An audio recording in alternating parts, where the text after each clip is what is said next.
Hey everyone, welcome back to the podcast. I'm Sarah, and I'm so happy to be here with you again.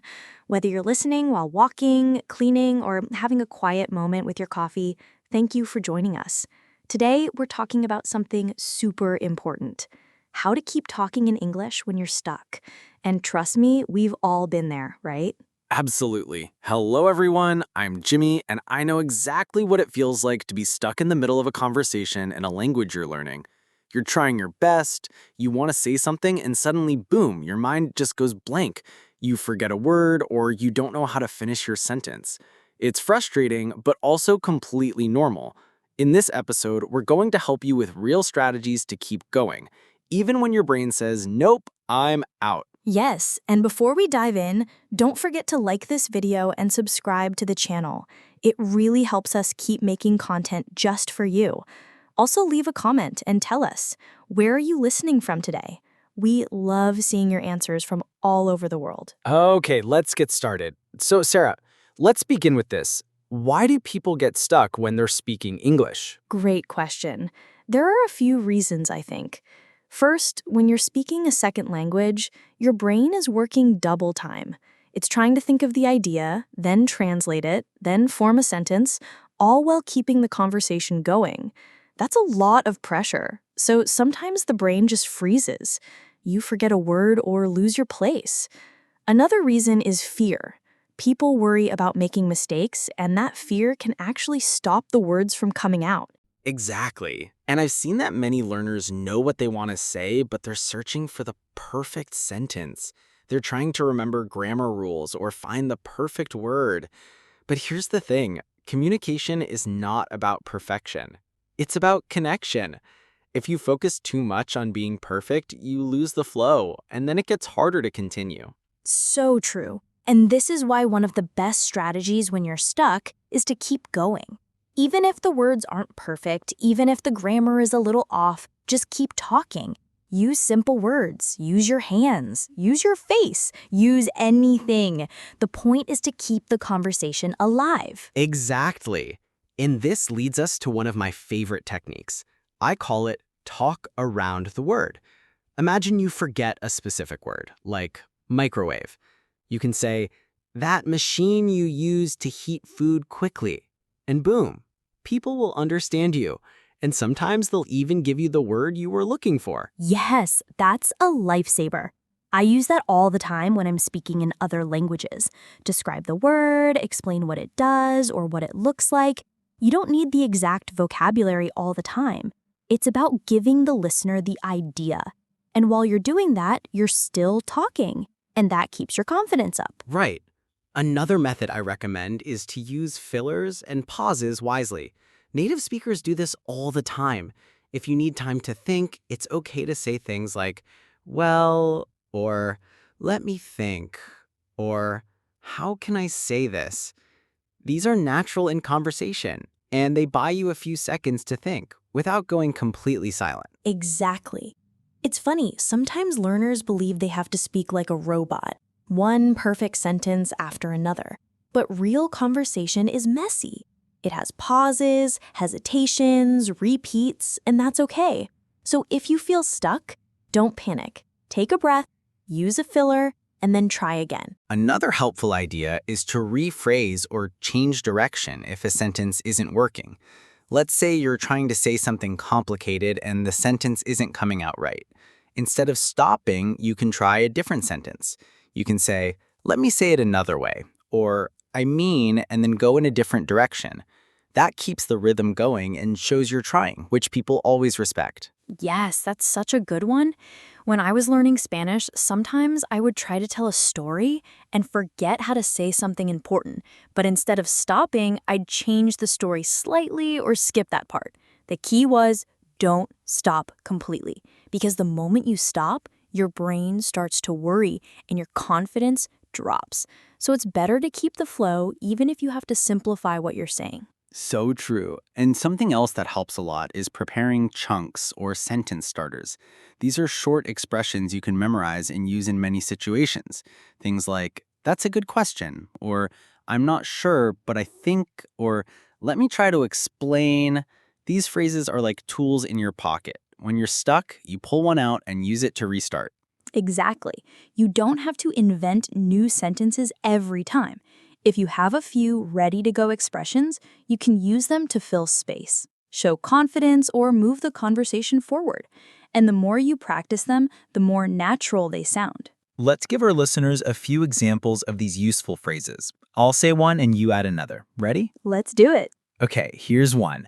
Let me think for a moment. I'm trying to remember the word. What I'm trying to say is, Sorry, I lost my train of thought. Where was I? that's interesting. I never thought about it that way. I'm not sure how to explain it, but I'll try. See?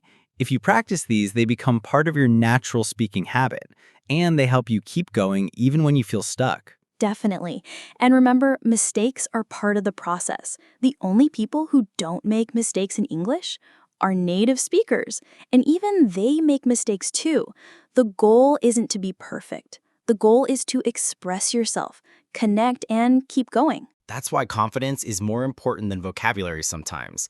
You could know 5,000 words but feel scared to speak. Or you could know 1,000 words and feel brave, and you'll communicate much more. Confidence helps you use the words you already know. It gives your voice power. So if you're listening to this and you sometimes freeze or feel nervous when speaking English, know that it's okay. You're not alone. Everyone goes through that. But the more you practice these strategies, the more you'll feel in control. And one day, you'll surprise yourself. You'll be stuck and still keep talking. Exactly. Let's quickly review a few of the key strategies we talked about so far. Talk around the word, describe what you mean if you forget the word. Use fillers like, well, let me think, to buy time.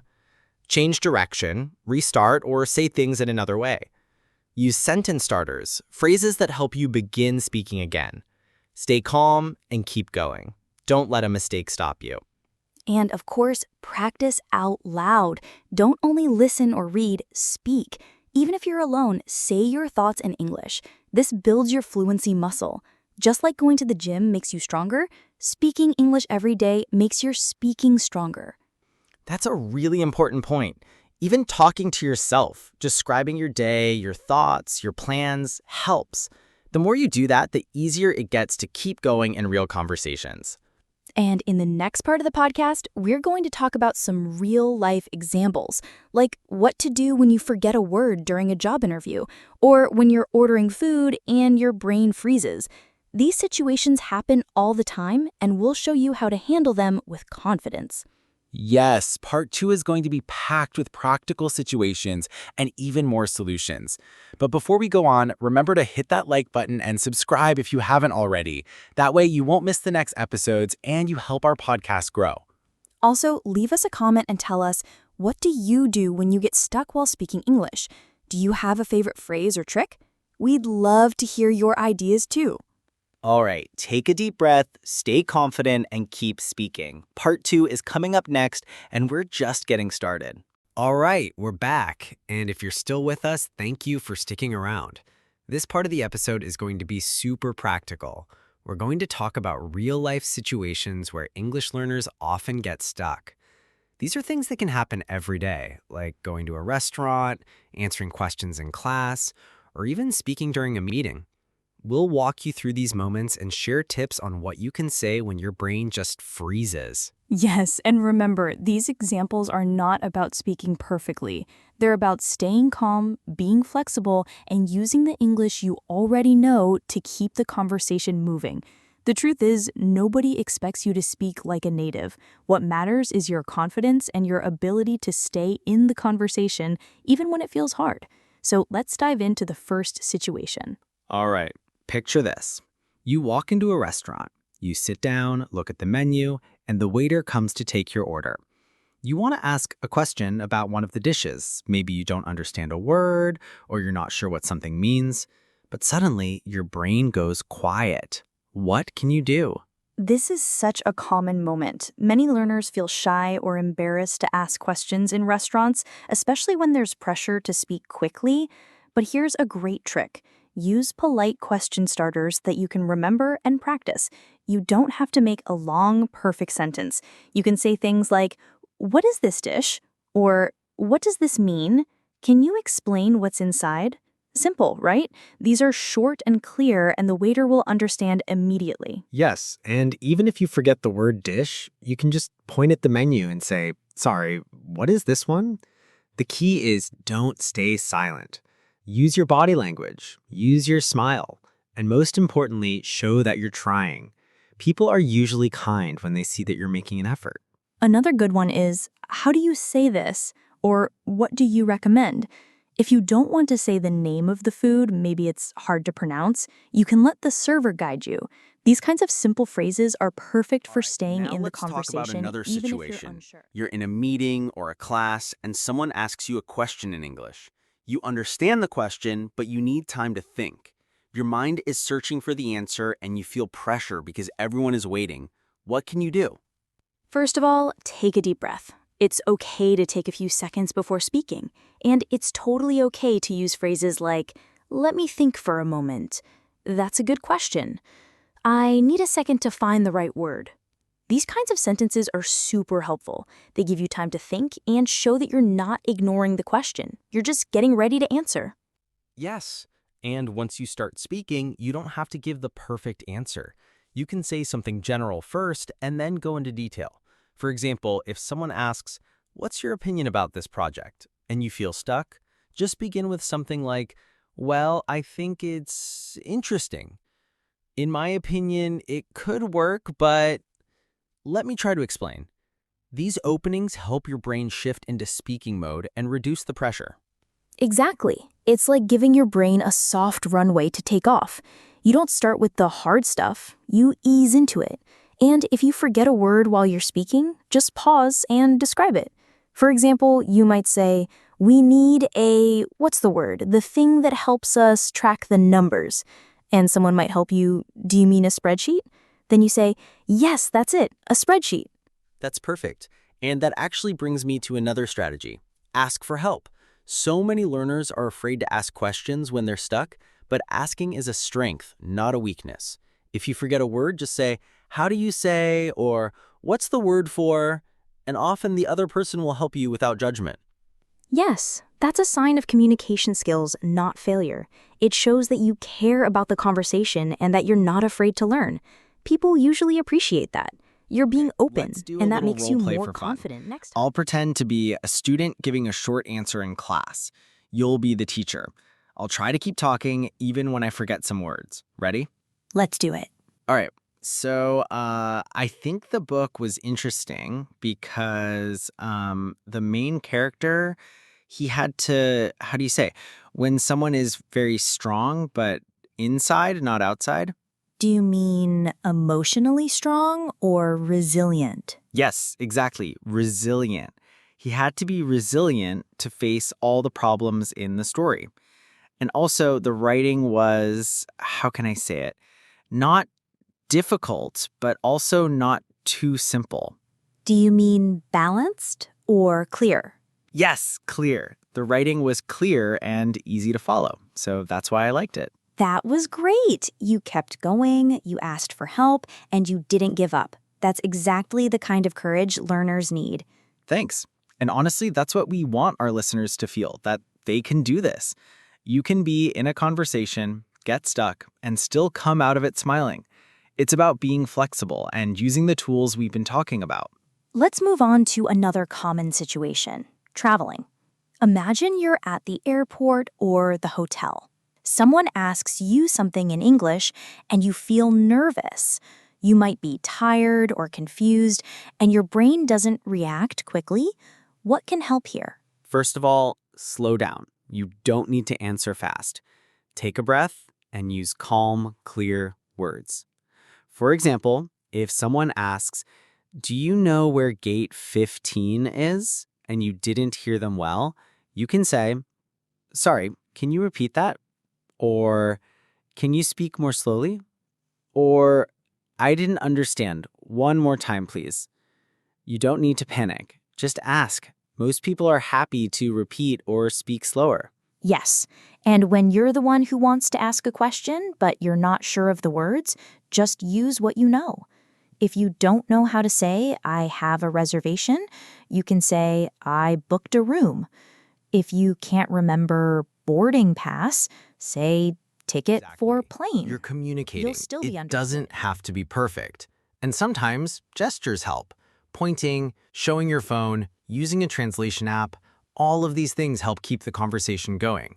The most important thing is don't let fear stop you from trying. Yes, and I also think it's powerful to prepare before common situations. If you know you're traveling, review key phrases before your trip. Practice in front of a mirror. Say things like, "Where's the bathroom? What time is check-in? Can I have water, please?" These short practice sessions give your brain faster access when it's time to speak. That's a great tip. The more you prepare small pieces, the easier it becomes to build longer conversations. And again, it all comes back to this idea. When you're stuck, it's not the end. It's just a moment. You can move forward. Absolutely. Let's remind everyone of a few more quick, useful phrases they can use anytime they feel stuck. I'll start this time. Go for it. I'm not sure of the word, but what I mean is... Sorry, my mind went blank for a second. Can you help me with this word? Let me try to explain in another way. It's like, when... Brilliant. And one last thing before we move on, celebrate your progress. Every time you keep going, even when it's hard, that's a win. Speak to yourself with kindness. You don't have to be perfect to be proud. That's right, and we're not finished yet. In the next part of this episode, we're going to give you speaking challenges and practice examples you can try at home. We'll show you how to train your brain to stay active in conversations, even when you feel blocked. It's going to be super interactive, so get ready. And if you're enjoying this so far, don't forget, hit that like button and subscribe if you haven't yet. That way you'll always be notified when we post new videos and new podcast episodes. Also, tell us in the comments what situation makes you feel stuck the most in English. Travel? Work? Small talk? We'd love to hear your stories and help out in future episodes. All right, take a sip of water, breathe, and get ready. Part 3 is going to be all about real practice, and we'll do it together. All right, welcome back, everyone. This is part 3 of our episode on how to keep talking in English when you're stuck. If you've made it this far, you're amazing, and it shows that you really care about improving your English. In this part, we're going to give you something very practical. Speaking is a skill, and just like any skill, it gets better with training. So now, let's go through a few ways you can train your brain to keep speaking, even when the words don't come easily. Yes, this part is all about action. Because listening is great, but practice is where the magic happens. We want you to feel strong and ready when it's time to speak. So let's start with something super simple. I call it the daily 5-minute talk. Every day, take 5 minutes to talk out loud in English. You can talk to yourself in the mirror, while cooking, walking, or just sitting on the couch. Pick a topic, maybe your day, your plans, something you like, and just talk. Don't worry about grammar. Don't stop if you forget a word. Just describe it or skip it and keep going.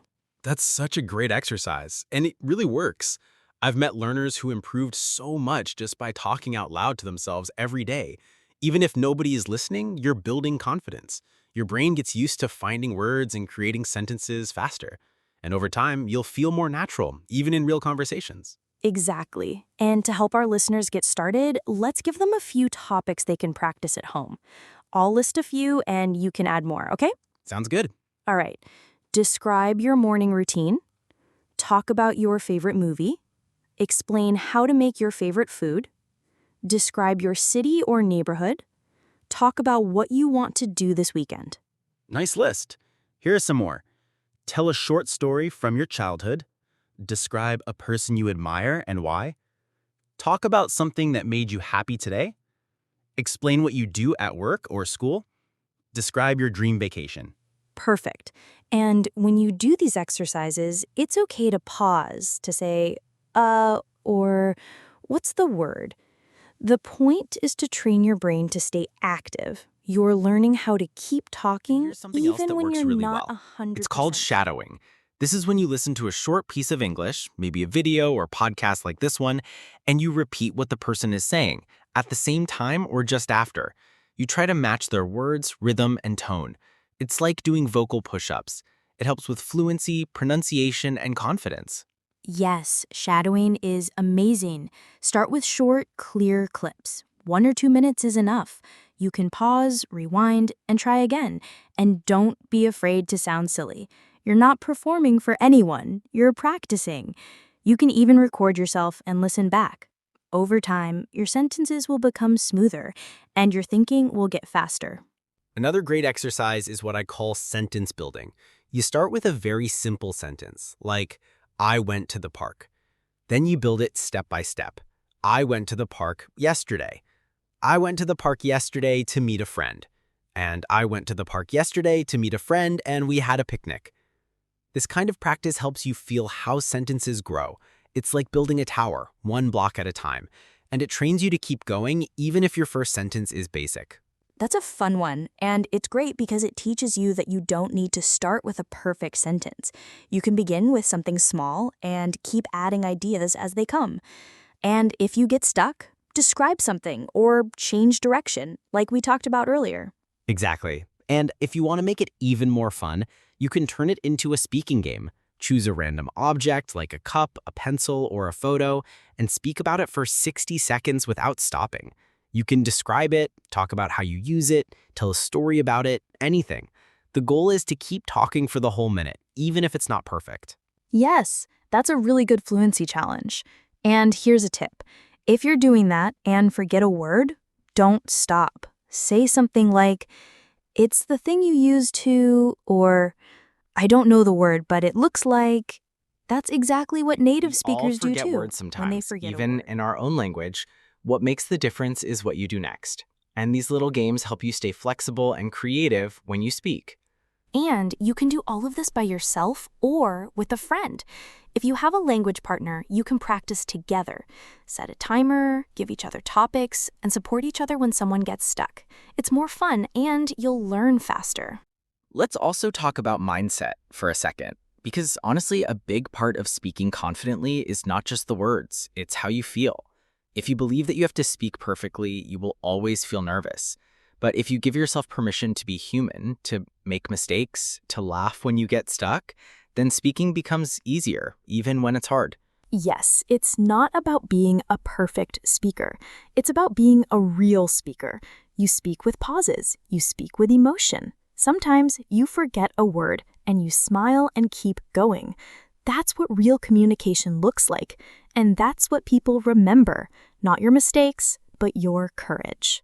So if you're listening to this right now and you often feel stuck when speaking English, remember, it's normal. You're not alone. You're not failing. You're growing. And every time you choose to keep speaking, even when it's hard, you're building strength. Yes, and we believe in you.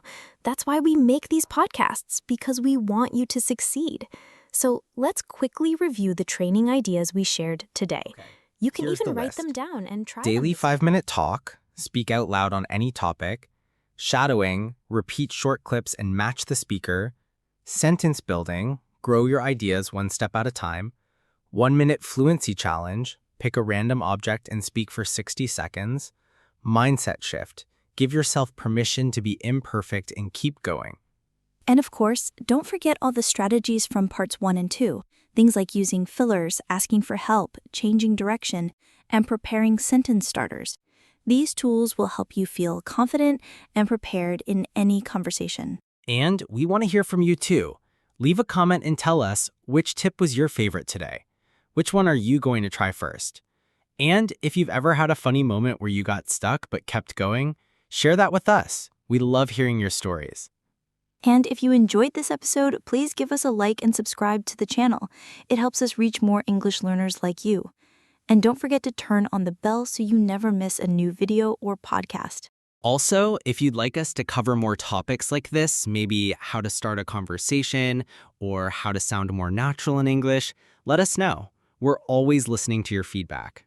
So keep speaking, keep smiling, and keep practicing. You are doing better than you think. Every time you open your mouth to speak English, even if it's messy or slow, you're moving forward, you're making progress, and we're so proud of you. That's right. You've got this. Thanks for spending your time with us today, and we'll see you in the next episode. Until then, keep talking even when you're stuck. Take care, everyone. Bye for now.